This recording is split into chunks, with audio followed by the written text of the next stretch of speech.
Okay, bago tayo mag-start, tignan mo yung katabi mo. Sabi mo, ang ganda mo, ang pogi mo. Diba? Ang ganda mo, ang pogi mo, pa. Namiss kita. Diba? Namiss kita. Kasi nga, sabi doon sa Genesis 2, nung ang Diyos ay nilikha ang tao, kumuha siya ng labok. And from there, naging tao, pero walang buhay. Anong ginawa niya? Hininga niya. The breath of God. Kaya naging tao. Kaya yung katabi mo yan, may hininga ng Diyos. Kaya maganda, kaya pogi. No? Totoo yan eh. Kaya nga nandito tayo na patuloy nagko-connect sa ating Panginoon Diyos kasi nga po, yung hininga niya na nasa atin ay patuloy na siya ang hinahanap. Okay? Siyang hinahanap. Baliwala ang halakasan, anumang meron tayo kung wala ang hininga ng Diyos sa atin. Amen. Kaya pag tinignan mo katabi mo, konti na lang talaga, kamukha na ni Kristo. At ayaw nyo maniwala, ayaw yung tignan nyo katabi nyo, hindi ba kapanipaniwala? Di ba? So, now, tatapusin natin yung July theme natin, The Heart of Joy ng Jesus Movement. Okay? Sa series na ito, yung matatagpuan sa John chapters 5 and 6. At last week, si Kuya Arvic ay nagbigay ng message ng Panginoon. Ano yung kanyang acronym? OTW. Ano yung O? Offer what you have. Di ba? Pertaining to sa feeding of the 5,000. And then, T is trust in who Jesus is. No? Magtiwala tayo kasi nga out of 5 loaves and 2 fishes, napakain ang 5,000. At yung W is welcome His presence into your life. Unless na i-welcome natin ating Panginoong Diyos, there will be no multiplication. Hindi ng blessing, kundi multiplication of God's character in us. Okay? God's character in us. So, yan po nung July 19, last week. At nung July 12, ano yung pinag-usapan natin? Ano yung acronym? SSS. Okay? Submit to the Father's rhythm. No? Sa rhythm, doon sa tinatawag na tiyempo ng ating Panginoon. At another S is surrender to the leader's identity. No? Kasi nga, pag tayo sumusunod sa ating Panginoong Diyos, ay tayo ay nagiging katulad din niya.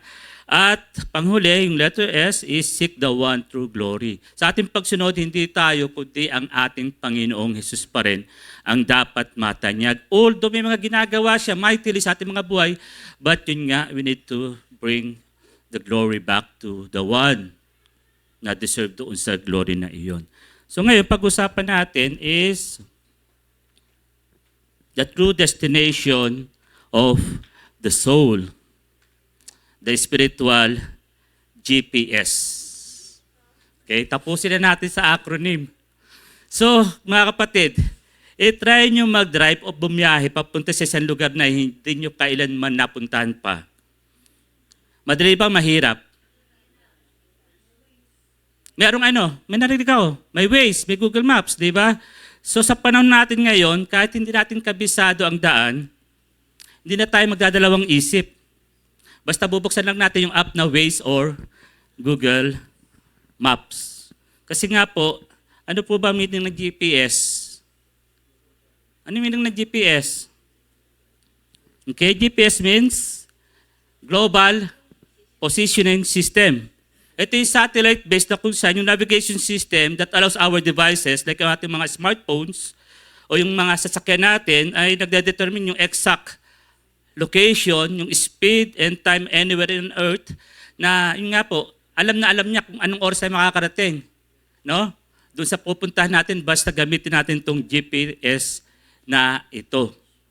So, wala nang dahilan. Kahit matraffic, i-reroute ka niya sa bandaan, at yun nga po, iiwas ka niya doon sa maaring may mga roadblocks. Okay? So, dalawang may navigation system, tayo bilang mga tao, especially Kristiyano. Number 1 is the physical GPS. At isipin natin gano'ng ka-effective itong isang physical GPS. Kasi nga ito ay nagbibigay ng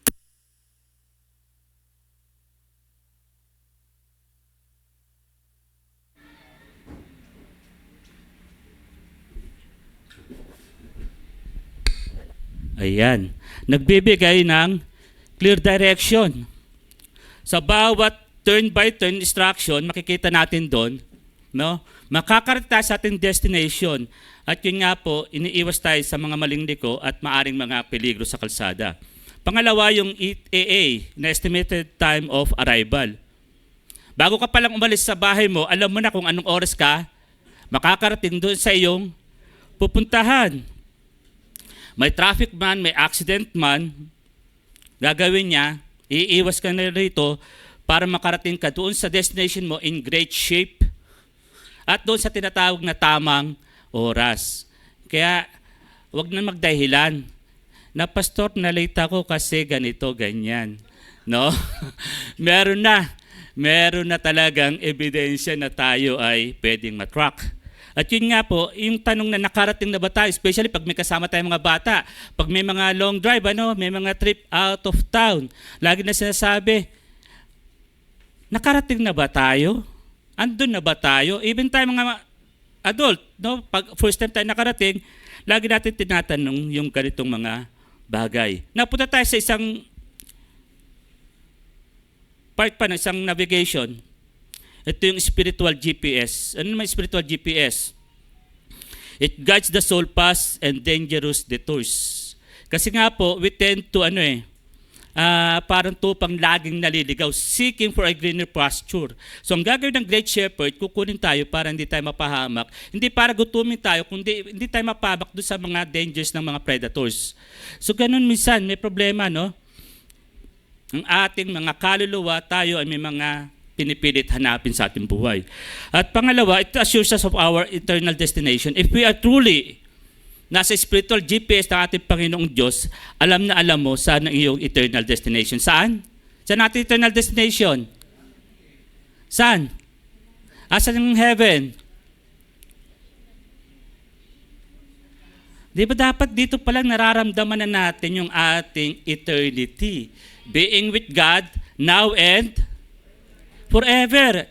Ang magde-define na ating eternity, hindi ating situation, hindi yung ating kalalagayan, condition, but our relationship with the one who died for us. Kaya ang heaven, nararamdaman mo sa kabila, no? Sa kabila ng pinagdadaanan mo mga problems, mga challenges sa buhay, mga karamdaman, alam na alam mo sa presensya ng Diyos ay meron pa rin katiyakan. Amen po ba? So, ano pa? Binabalik tayo sa grace. Pag tayo ay medyo sumasablay, pumapalya, tignan mo yung katabi mo, ang daming beses sumablay niyan. Pero salamat sa biyaya ng Diyos. Even ako, mga kapatid, bilang pastor nyo, ang dami kong sablay, ang dami kong mga lapses. Pero salamat sa biyaya ng Diyos, pwede pa rin tayong makalapit sa kanyang throne of grace without guilt feeling, without shame. Kasi nga, ang nakikita, hindi si Pastor Arnold, kundi si Jesus na namatay para sa akin. Okay? So, ito yung mga dalawang klase ng navigation system. Especially tayo, mga Kristiyano. May physical and merong tinatawag na spiritual. Ito ang tanong. Bakit sa pagdating sa ating biyahe sa buhay, madalas tayong naliligaw? At pakiramdam natin, paulit-ulit tayo. Napapagod, nagugutom hindi in the sense yung appetite, physical, material, but yung longingness. There's something inside of us na parang may nahanap and yet parang hindi matagpuan. At yun nga, dahil doon, nawawalan tayo ng direksyon. Kasi nga, ang madalas na sinusunod natin yung ating mga sariling kompas, yung ating damdamin, imbis na ibinigay na Diyos na spiritual GPS. That's why the Bible says the heart is very deceitful. Kasi hindi lang tayo spiritual being, tayo rin ay mga emotional being. Nasasaktan. umiiyak, tumatawa, nagre-rejoice, nagse-celebrate. Pero yun nga, hindi doon nakasalalay sa feeling na iyon yung ating destination. Kaya nga mahalaga po yung GPS. So pag-aralan natin, ano ba itong GPS na pinagsasabi ni Pastor? So gagamitin natin 3 letter na ito para gabayan tayo, para makarating tayo sa tinatawag nating destination sa ating buhay. Ano yung letter G? Mga nakaitim, pwedeng pabasa? Nakaitim. Ayan, di naman. Okay, basahin natin mga nakaitim. Ano yung letter G? Okay, no? Higit pa sa physical. Kailangan marunong kang tumanaw, higit pa doon sa nakikita mo. Ano yung mga letter P? Mga nakaputi.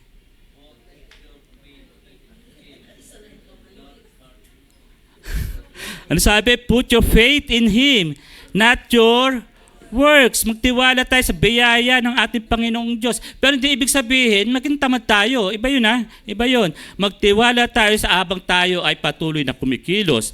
At letter S, mga YG, pakibasa. Manatili kahit mahirap. So ano bang ibig sabihin itong GPS? Subuksan natin ating mga Bible sa John 6. Okay, bali nasa second part na tayo. Si Kuya Arbic ay in-expound last week yung first part ng chapter 6. Ngayon tayo ay andi dito sa last part. Okay, so verses 22 to 71. So background. Bago yung mangyari ito, pag-usapan natin, nagpakain si Jesus ng 5,000, gamit ang 5 isda at 2 tinapay. Tama? Baligtad. 5 tinapay, 2 isda. In verses 1 to 15. At dahil dito, namamangha yung mga tao. Namamangha. At sumusunod kay Christ. Sabi niya nga sa mga apostles niya, saan pwedeng pakainin? Saan tayo pwede kumuha ng pagkain? At nung sila'y napakain sa 5 tinapay at 2 isda, patuloy pa rin siyang hinahabol hanggang sa Capernaum, sa kabila ng Sea of Galilee. So gayon pa man, batid alam ni Jesus na hindi siya ang hinaharap ng tao dahil ang mga nakikita sa kanya ng mga amazing na works ng pagpapakain ay hindi yung kanyang pagiging Diyos, kundi hinahabol siya dahil sa kanilang kagutuman. Gusto nila mabusog sila physically. Pero si Jesus, inahayag sa kanya na ang kanyang tunay na pagkakilanlan, yung kanyang identity is the bread of life. Tinapay ng buhay na makapagbibigay ng yung walang hanggang kabanatagan, yung peace at yung salvation ng mga tao. Okay?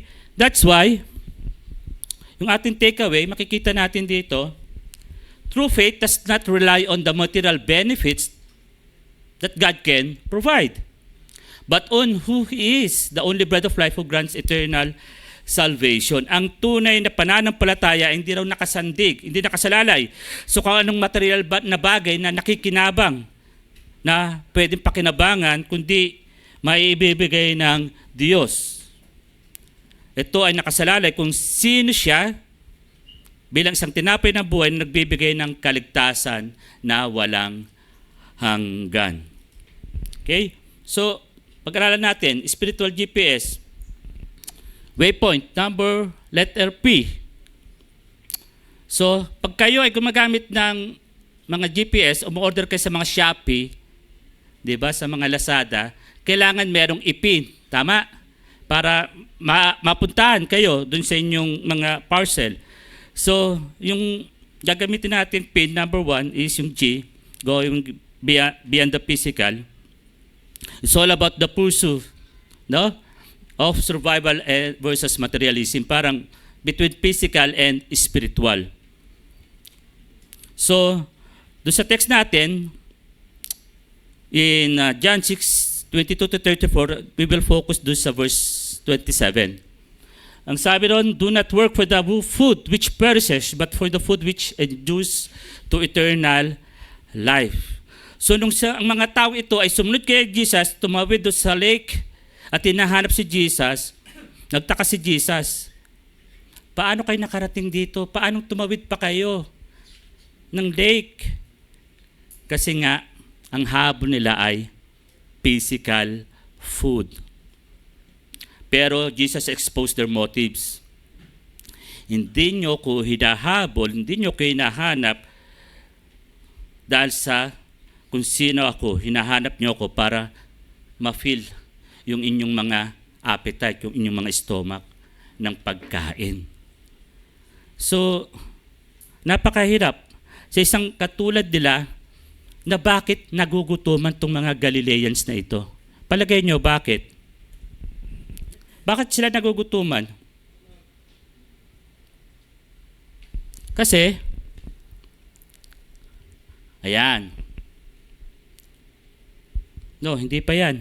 Ito muna. During the first century Galilee, pahanap nga yung isang, hindi ko maano rito. Yan na. Okay, ganito na lang. Ayan. Ito yung problema noon. During the first century, ito mga Galileans na to, dahil under sila ng Roman government, sila ay nagugutuman. Hindi dahil sa wala silang pambili, kundi tinatak sila ng higit pa doon sa kaya nila. Ang daming klaseng tax during the Roman government sa kanilang panahon. Kaya sana yung pambili ng pagkain ay napupunta pa sa mga taxes nila. Familiar ba kayo mga kapatid? Nangyayari even now. Nangyayari na noon. Okay? So sila, para sila makakain ng full meal na tinatawag, merong konting struggle. Kailangan nilang dumiskarte. So ang focus nila ay yung pinakain sa kanila ni Jesus. Na nakita nila, merong isang Jesus na merong free meal ticket. Kaya nga, inaharap nila si Jesus, hindi dahil sa who He is, but what He can give. Physical na pagkain para sa kanilang mga panandaliang gutom. Now, after 20 years, 20th century, nasa 21st century tayo, nakikita natin yung abundance. Amen? Ang sitwasyon natin ngayon, 24/7 available ang pagkain. Kaya iba sa inyo, matutulog na lang o order pa. Kasi may mga 24 hours na food delivery. Tama ba? At yun nga po, still, we feel this emptiness. Hindi naman talaga minsan pagkain eh. Ang sagot doon sa ating mga kagutuman. Ang hinahanap natin ay career upgrade, financial blessing, or comfort. Kaya nga minsan tingnan natin kay Jesus parang spiritual vending machine. Available 24/7. So nakita natin, nung unang panahon, pagkain ang problema nila, hinahabol nila si Jesus. Ngayon, ang problema is what? Pera, kasikatan, at ginhawa ang hinahabol. Magkaibang bagay pero pareho ang problema. Parehong temporary, parehong nasisira, parehong hindi gagamitin eternally. That only Jesus can satisfy our deepest hunger of our souls. Yun talaga eh. Yun talagang ang problema. Kasi nga ang ating human nature, patuloy tayong nagbubuhos ng matinding pagsisikap, wala pong masama, pag-uubos ng ating mga lakas doon sa madali nang mawala. No?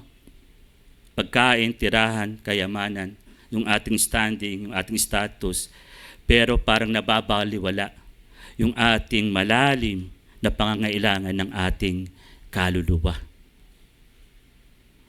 Wala pong masama mga kapatid that we will pursue those things. But syempre, pag pinapakain natin yung ating physical, yung material needs natin, pakainin din po natin yung ating mga spiritual na katawan. Okay? So, anong pwede natin makitang mensahe po rito? We need to stop, no? Settling for temporal fixes. Mga temporary na mga panandali ang solusyon. We need to focus on our more on physical, no? More on spiritual sustenance than physical appetite. Kaya nga po sa ating reset na 40 days, talagang we see to it na yun nga, Lord, we need you. We need you.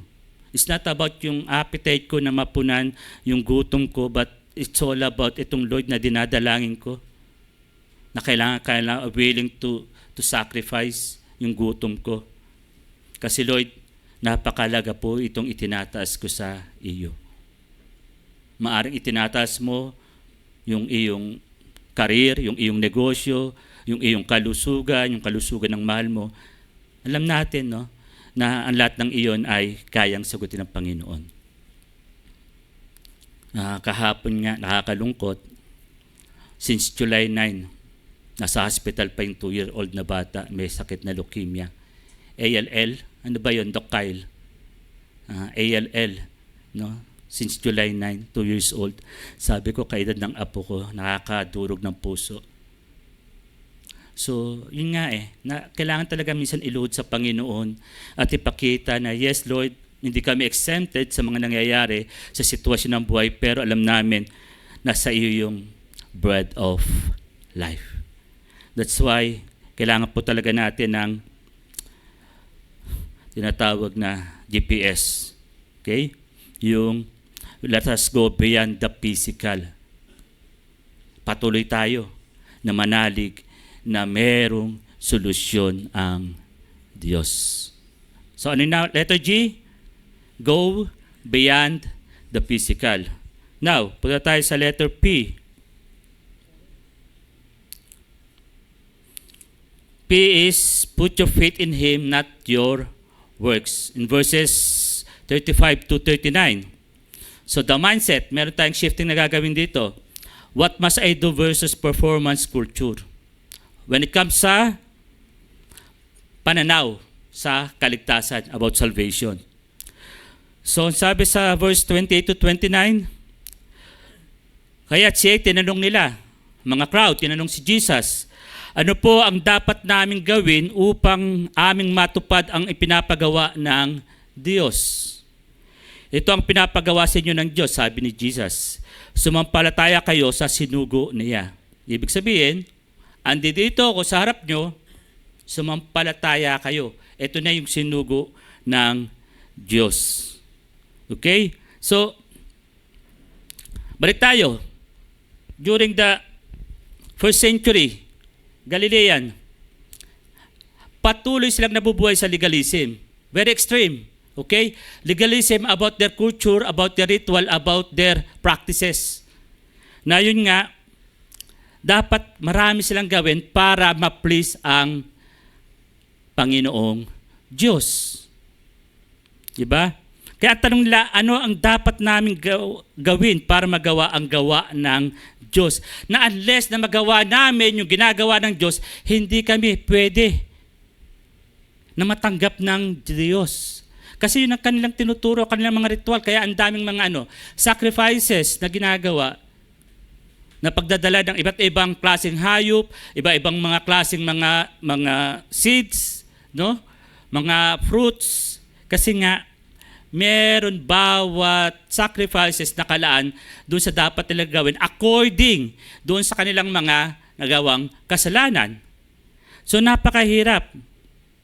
Now, in modern times, makikita natin dito, namumuhay tayo doon sa kultura na nakatuon sa walang tigil na pagkayot at sinatawag ng performance-driven culture. Kasi doon tayo kumukuha ng validation. Doon tayo kumukuha ng ating significance bilang tao. Kung maganda yung nagawa ko at kamangha-mangha, marami ang pupuri sa akin. But the extreme is, pag ako pumalpak sa kabila ng lahat na nagawa ko, sira na ang ating tinatawag na identity. Ganon kahigpit, ganon kalupit ang mundo. Even sa social media. Ganon kalupit. Mas malupit pa kaysa sa Diyos. So nakikita natin, even noon hanggang ngayon, ang mga tao ay patuloy na gagawa, magpapakapagod para i-credit sa sarili yung tagumpay. Pero sabi ni Jesus, stop working for it. Tigilan nyo na. Believe in the one He sent. Because salvation is not a wage, hindi ito sahod na kailangan paghirapan nyo, kundi ito ay isang regalo para sa inyo na tatanggapin ng may pananampalataya. Kaya ang dami sa kababayan natin sa ating kinagistang reliyon, ang dami talaga ginagawang mga practices para lang sabihin nating tanggapin sila ng ating Panginoong Diyos. Kaya kung pwede lang tignan yung mga lalaki dito, nakaubad no? Tignan natin kung ilang palo ang ginawa sa likod during ng Holy Week, di ba? Naghahampas sa likod kasi nga para magkaroon ng remission ng kanilang mga kasalanan. Pero hindi. It's free. All you have to do is what? Accept by faith si Jesus. Kaya nga po, nakikita natin dito, we need to put our faith, especially when it comes sa salvation. Itong mga taong ito, ang habol kay Jesus, nakikita nila, okay, nagpipreach, nagpapagaling, nagpakain, pero ang habol pa rin nila, pagkain. Hindi pa rin naiintindihan kung sino talaga si Jesus na nasa harap nila. Okay? So nakikita natin talaga kailangan ng spiritual GPS, especially now. Ang pagiging mabuti natin ay hindi dahil para maligtas tayo. Ito ay resulta ng ating kaligtasan. Kaya ka nagiging mabuti, kaya tayo nagiging mabait, nagiging kind, dahil tayo ay ligtas na. That's why we have the fruit of the Spirit in us. Ano yung mga fruit of the Holy Spirit? Di ba? Lahat ng iyon, andyan dyan sa atin kasi tayo ay ligtas na. Nung tayo wala pa sa Lord, hindi pa natin siya in-accept, wala yun Wala yun. Kaya nga tayo nagiging mabuti, nagiging mapagmahal, mapagpatawad, tayo ay nagiging mapagpasensya dahil sa kaligtasan tinanggap natin kay Kristo. Hindi para maligtas. Kahit anong gawa mong kabutihan, hindi sapat iyon kung wala si Kristo sa ating buhay. So point number 3 is all about the S. So we need to stay when it gets tough. 62:71. Ang sabi nito, it's all about offense and surrender. So, tinanong ni Jesus 12, at kayo, gusto rin ba ninyong umalis? Nung si Jesus ay kinonfront itong crowd na ito, tinanong niya kanyang mga disciple, kayo rin ba gusto ninyong umalis? At sumagot si Simon Peter, Panginoon, kayo na pa po kami pupunta. Saan pa kami pupunta? Nasa iyo ang salitang nagbibigay ng buhay na walang hanggan. So, marami ang sumusunod kay Jesus, pero sila ay nagkaroon ng tinatawag na na-offend sila. No? Kaya nga, yung teaching ni Jesus na medyo mabigat, ang ginamit doon sa Greek is skleros, meaning hard, very harsh at very rough, yung message ni Jesus. Kaya yung sclerosis, mga doktor, dito galing. Yung paninigas ng vein, kasi may mga bara. Dito galing sa salitang ito. Sclerosis. Yun di ba, hardening of the arteries, kaya meron tinatawag tayong arteriosclerosis. No? Dito sa salitang ito. Yun ang ginamit mismo. Okay? So the crowd were deeply offended. Nagkaroon sila ng tinatawag na skandalizo. Means to stumble. Sila ay natrap. Sila ay natisod. Hindi doon sa turo ni Jesus na very hard, kundi natisod sila sa kanilang mga kasalanan. Sino nakatisod sa kanila? Yung mismong kasalanan nila na pagpupurso nila kay Jesus bilang bread giver, hindi the bread of life. Kaya nagsialis sila, kaya tinanong ni Jesus sa ibang mga gospel book, tinanong ni Jesus ang mga apostles nila, kayo ba aalis din? Ang sumagot si Simon Peter, kung kami aalis, kami pupunta. Sa ibang version ng Bible. So nakita natin dito, yung situation dito, nung si Jesus ay nagturo about hard truths, that He is the only way to eternal life, ito nga, He requires total surrender. Total surrender. Kaya marami sa kanyang followers nag-unfollow at tuluyan ng umalis. Kasi hindi nila maintindihan talaga si Jesus bilang isang bread of life. So, para makita natin yung sinasabing different reaction. Okay? Different reaction when it comes sa hard truth. Marami rito, ang sabi ay, they walk away. No? Kasi nga, hindi nag-fit si Jesus sa kanilang agenda upang mabusog sila o dun sa tinatawag na cultural norms o yung mga ritual nila, mga practices. That's why may cancel culture. Talagang nag-alisan sila. Tumalikod. Dahil yung gospel na narinig nila ay hindi nakafit.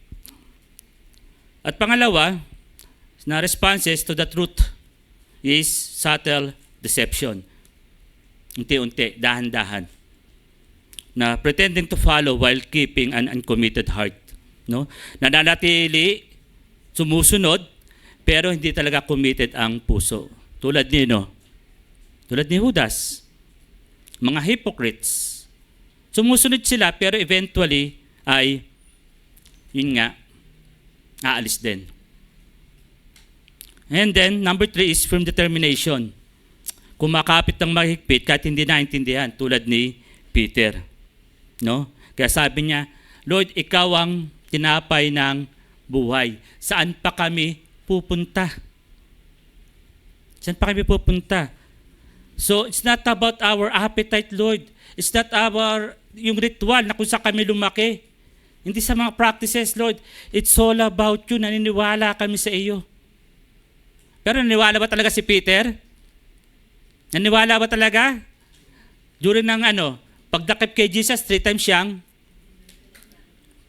dininay. Pero nung nabuhay si Jesus sa mga patay, sinong hinarap niya?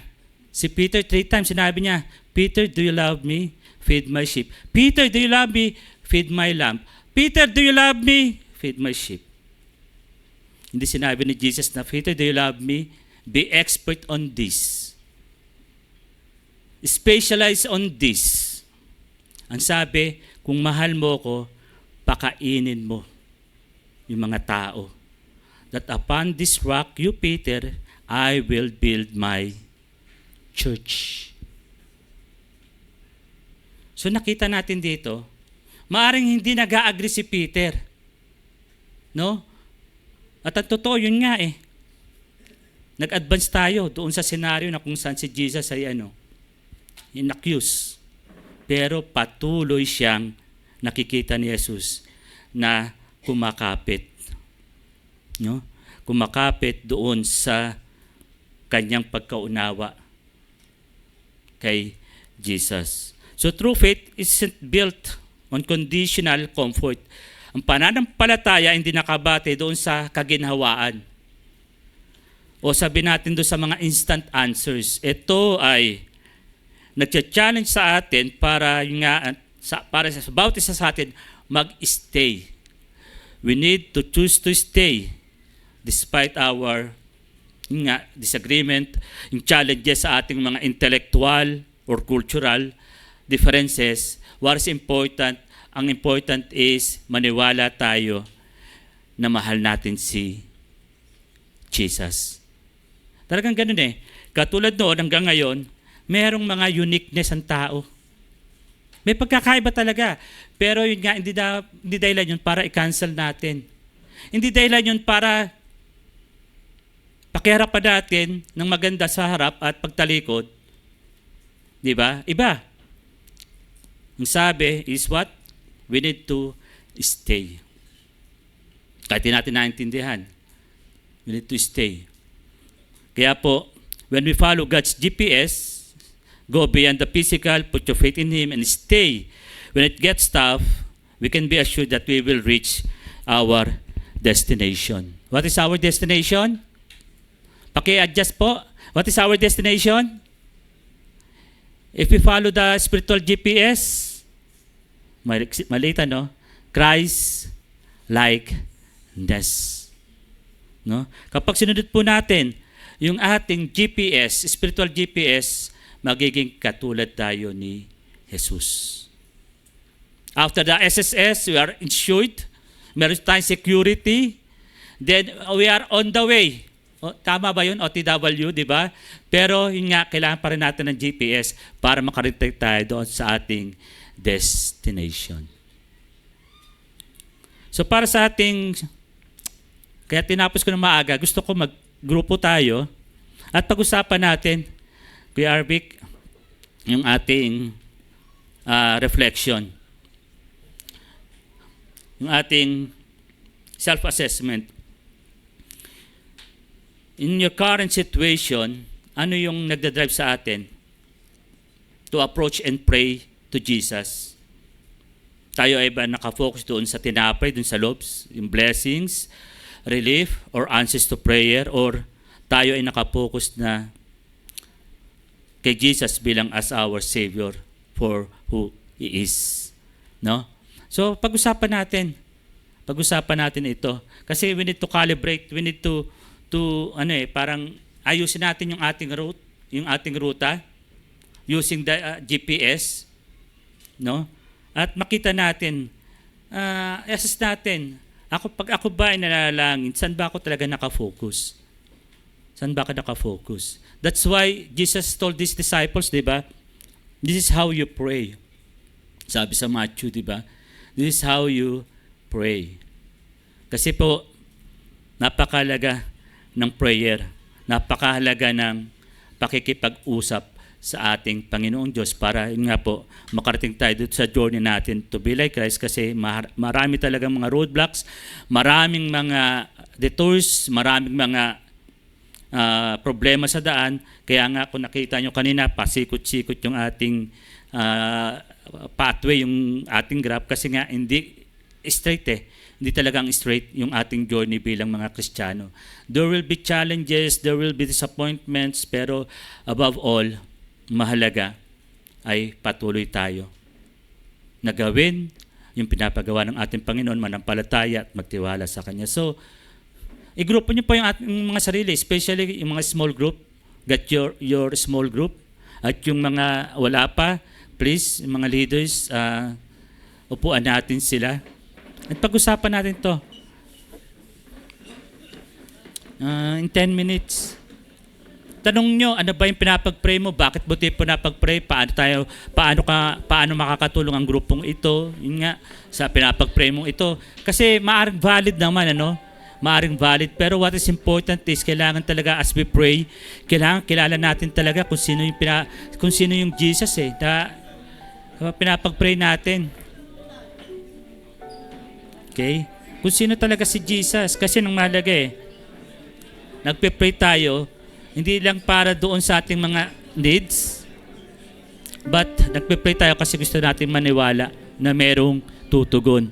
At kailangan natin maintindihan sino ba talaga siya habang ako ay nagpe-pray. So, find your group. So, yung ating small group guidance, safe environment. Okay? Kung ano pinag-usapan sa grupo, dun lang po. Confidentiality, in other words. Confidentiality. Kasi baka may ma-share sa grupo nyo na medyo private. So, see to it na within the group lang. Yan.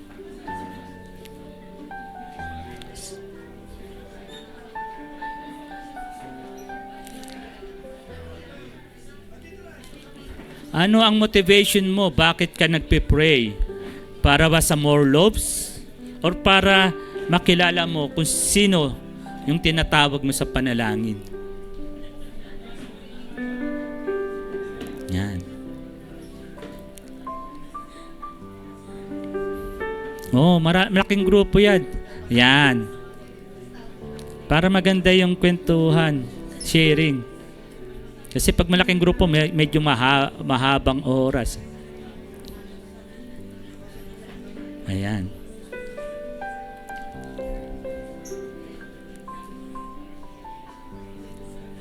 Pwede nyo tanong sa grupo nyo, ano ang pinapag-pray mo ngayon?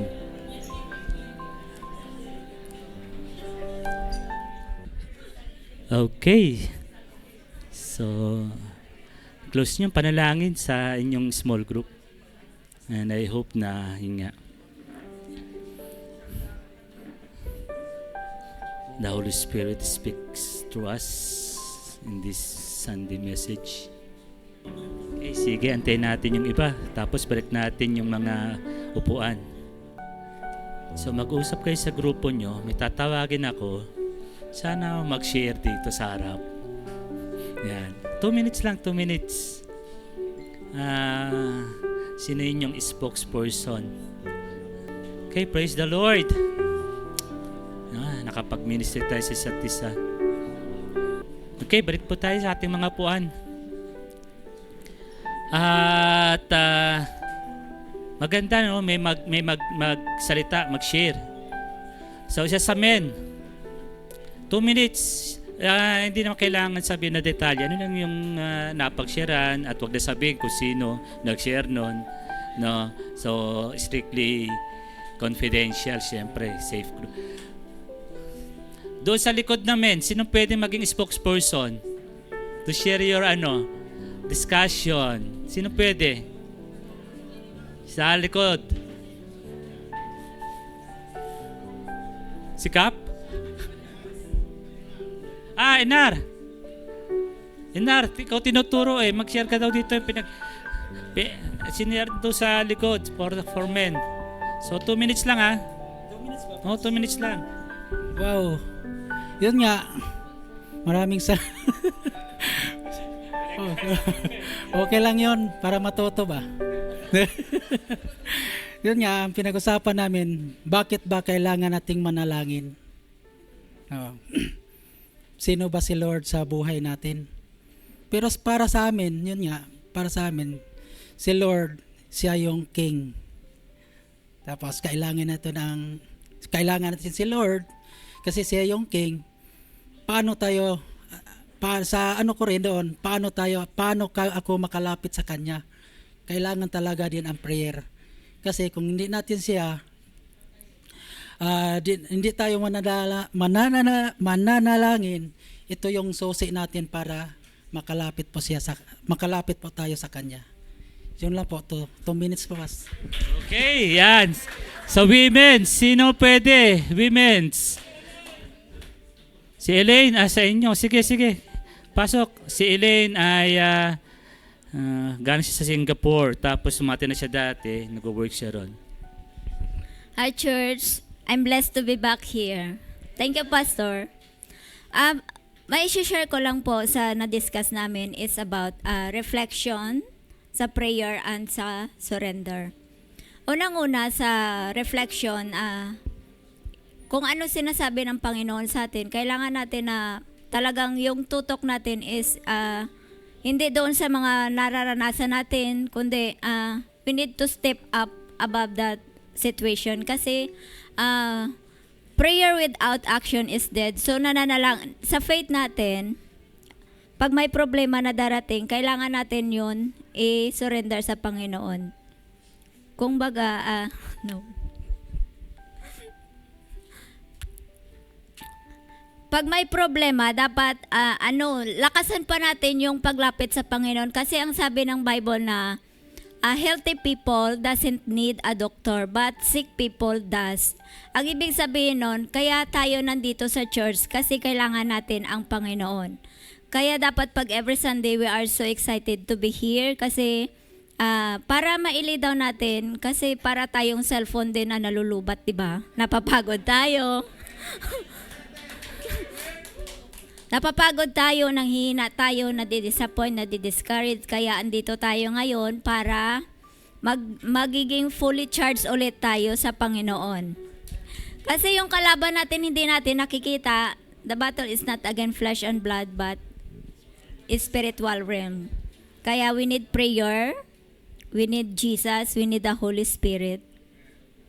And then, we need our heart to be fully surrendered. Kasi God doesn't look at what we have, but He always look at the heart of the person. So, yun. Hey, palakpakan natin si Lord. Grabe, no? Ang ganda. So, may tinuturo dito eh. Kuya, doon daw sa grupo niya, pwede kang mag-share. Ayan. Asawa po ni Ina. Ito ay twice na nakasama natin at very active po yung kanyang mga anak sa Sunday School. Hello po. Morning po. Hindi ko alam kung paano masisimula. Basta yung pagkwento na. Ako. Ini-invite kasi ako dito ng asawa ko. Tsaka yung dalawang anak kong gustong-gusto po dito eh. Kaya lang talagang tumama rin sa akin yung turo niyo po kanina. Kasi aminado po ako doon na talagang for the past 10 years, puro trabaho lang. Kahit sa family ko minsan na neglect ko. Pero nung in-invite ako ni Mrs. dito nung Father's Day po, sabi ko, sige, sasama ako. Church tayo kasi Father's Day nga. Pero habang hindi ko na po matandaan kung sino yung nagsasalita po dito sa harap, naramdaman ko, kinausap ako ng Panginoon. Nakita ko po kasi yung sarili ko na nagsasalita, nagpa-pastor, nagbe-preach, nagme-mentor dito sa harap. Pero that time, noong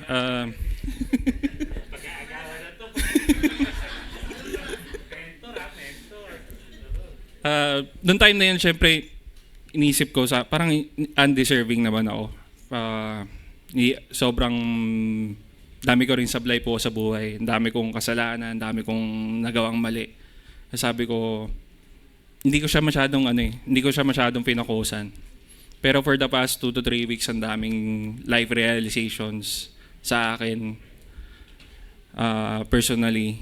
Kaya pinilit ko na makapagsimba kami ngayong araw na ito. Yun lamang po. Thank you po.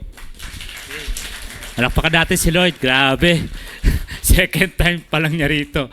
No, talagang, ayun na, si Elaine tagal na wala. So talagang, it's the power of the Holy Spirit.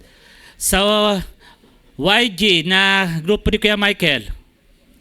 Okay, sino raw? May tinuturo na naman eh. So, wala tayong magagawa, di ba? Volunturo eh, hindi volunteer eh. Volunturo tayo. No? Yan. No, pakilala ka. Para makilala ka. Blessed morning po sa ating lahat. Ako po si Milbon from Baler Aurora pa po. First na-attend po namin ngayon dito ngayong Sunday. Yan yung kasama ko po. Ayan po. Sabi ko po, akala ko yung Michael, ba't ako agad? Ayan, so, to share po, ang nangyari po kaninang umaga, may morning jogging po kaming routine, and we are both Christian na po from before pa, and napag-isipan po namin na kailangan namin ng church dito sa lugar po kasi bagong lipat lang po kami dito sa Makati for training po namin. And ayun po, nung pauwi na po kami, ayun, nakita po namin yung sa may door po sa may baba, yung may Christian church, tas yung time po, tinignan namin. Sabi namin, try natin umattend kung pasok sa schedule po namin. And yun po, salamat po sir dahil, ayun po, pinayagan po kami maka-attend ngayon dito. And nandito na po kami, ayun, God's plan po. Tas yung kanina naman po sa may napag-meetingan po namin about sa prayer, yung prayer po is mahalaga sa buhay natin dahil it is a communication with the Lord po. So every day, mahalaga na may prayer tayo, mas nahuhubog yung ating spiritual life and nagkakaroon po tayo ng spiritual growth through prayer. Po. Puro mga first time, second time. Sa YG na women, last na, YG women. Para represented kayo, sino? YG women. Tin, halika, hindi ka nakatingin sa akin eh. Lahat sila nakatingin sa akin, ikaw hindi. Kaya ikaw ang tatawa. Halika na, Tin. Yung ating bagong teacher. Yan. Pumasa sa let. No? Halika, Tin. Yun lang. Ayan. Para represented, no? May YG na men, women, may adult men and women tayo. Ayan.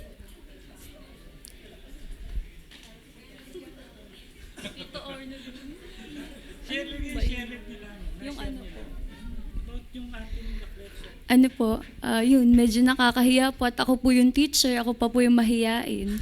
Pero ano po, yung napag-usapan po namin kanina sa small group po namin about po dun sa mga, ano po ba yung mga usually na pinagpipray namin. So ako po, ang binanggit ko po, dati po syempre nung medyo bata-bata pa ako, ang pinagpipray ko lang po talaga, yung mga bagay na gusto ko po. Siguro po normal lang naman po sa atin yun kapag mga bata pa po tayo. Pero ngayon po, dumating na po ako sa point ng buhay ko na ang pinagpipray ko na po yung mga life decisions, ganun. Tapos, nasa punto na rin po ako ng buhay ko na, Lord, sana po yung mga taong nasa paligid ko, yung mga may positive intentions lang sa akin, yung may mga negative intentions, negative energy, ilayo niyo po sila sa akin. Gusto ko lang po ng peaceful na buhay, mga ganun po.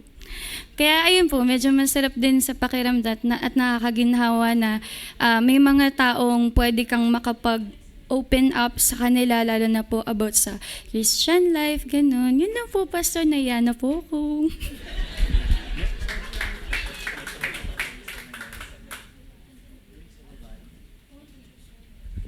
Sige. Ayan ba? So, kasi valid naman yun eh. Ayaw niya mga negative people. Kasi may nangyari sa kanya doon sa isang mall.